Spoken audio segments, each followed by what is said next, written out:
Assalamualaikum warahmatullahi wabarakatuh. Waalaikumsalam warahmatullahi wabarakatuh. Ustadz, saya izin bertanya. Nama saya Iklimah dari Majlis Ta'lim Ta'alam Kalibata. Ya. Saya seringkali perhatikan anak muda zaman sekarang banyak yang lebih responsif sama panggilan dunia daripada panggilan Allah. Contohnya anak saya nih Ustaz, HP bunyi langsung cepat. Teman ngajak main cepat. Tapi ketika azan berkumandang, sholat ditunda-tunda. Nah, yang ingin saya tanyakan Ustaz, bagaimana caranya kita supaya bisa lebih responsif pada panggilan surga. Terima kasih Ustadz. Assalamualaikum warahmatullahi wabarakatuh. Waalaikumsalam warahmatullahi wabarakatuh. Ya, di Quran surat ke-33, 33, juz ke-21, 21, ayat 21. 21. Thank you baby. Ya. Inilah hebatnya Nabi kita Muhammad. Makanya Allah abadikan. Laqad kana lakum fi rasulillahi uswatun hasanah. Sungguh aku jadikan buat kamu hai Taufikur Rahman. Buat Uda Abdel. Buat pemirsa. Ya Ta'alam Data. Semua keluarga besar Barakallah. Aku jadikan Rasul sebagai cermin kamu dalam hal kebaikan. Dalam bab rumah tangga. Nabi yang sukses memimpin dalam rumah tangganya.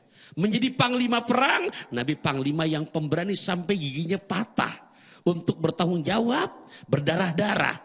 Dalam hal sedekah, ya Rasulullah kenapa sih kamu kata Siti Aisyah gak bisa tidur? Ya Aisyah aku kelupaan, masa ada harta yang belum saya sedekahin loh. Tuh, itu Nabi kita Muhammad SAW. Nah lantas bagaimana sekarang kita di keluarga kita untuk menghadapi generasi Gen Z?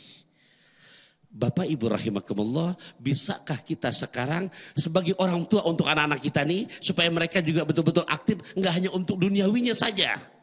Kita kadang-kadang punten hanya pandai nyuruh tapi nggak bisa untuk ditiru. Nak, tutup nak jilbab kamu udah dewasa. Udah akil balik, tolong aurat itu nak kewajiban ditutup. Punten, anak disuruh tutup aurat, kadang-kadang emaknya lebih sopanan kuntilanak sama dia. Nah, ya, nah, ayo udah terkumandang azan tuh di Masjid Nurul Madinah. Ayo, emaknya nggak pernah lepas remote atau chattingan di HP aja. Anak sekarang berpikir udah, ini nih, inti kadang-kadang tuh. Digituin tuh, walaupun gak mau di lidah. Inti nyuruh sholat, tapi inti gak sholat. Nah, ikhwafillah rahimakumullah, termasuk juga ke Ibu Iklimah yang bertanya, jangan langsung kita vonis salah anak kita. Iya, kenapa? Ternyata kalau kita lihat bagaimana bahasan parenting sama Nabi, punten, bantuin jawab ya. Nabi nyuruh anak kita sholat umur berapa? 7 tahun. 7 tahun. Punten, Nabi nyuruh kita mukul anak kita kalau nggak salah usia berapa? 7. 10. 10. Kan gitu kan. Kelihatannya serem. Padahal kalau kita bisa laksanakan nggak akan jadi kepukul tuh anak. Punten, pernah nggak kepikiran sama kita sholat sehari semalam berapa waktu? 5. Sholat sehari semalam 5 waktu. Dalam setahun berapa hari? 365. 365 hari. Enceng bantuin jawab. 365 hari kali 5 berapa? 1865. 1800 dibenerin dikit. 825. Oke, itu setahun. Iya. Berarti kita punya kewajiban buat nyuruh anak kita sholat sebanyak 1825 kali. Disuruh sama Nabi 3 tahun. Ya. Punten 1825 kali 3 tahun. 5425. Oke. Ya. Benar gak sih itu? 5.475. Ya. Kebalik tuh tadi. Nggak apa-apa. Yeah. Yang penting 5.000 ini benar. Yeah. Oke. Sekarang kalau itu kebanyakan buntutnya kita buangin dah. Ambil 5.000-nya aja. 5.000. Goceng. Ya, punten. Kita punya kewajiban untuk ngedidik anak kita sholat sebanyak 5.000 kali. Punten. Ini kita bicara sebagai orang tua.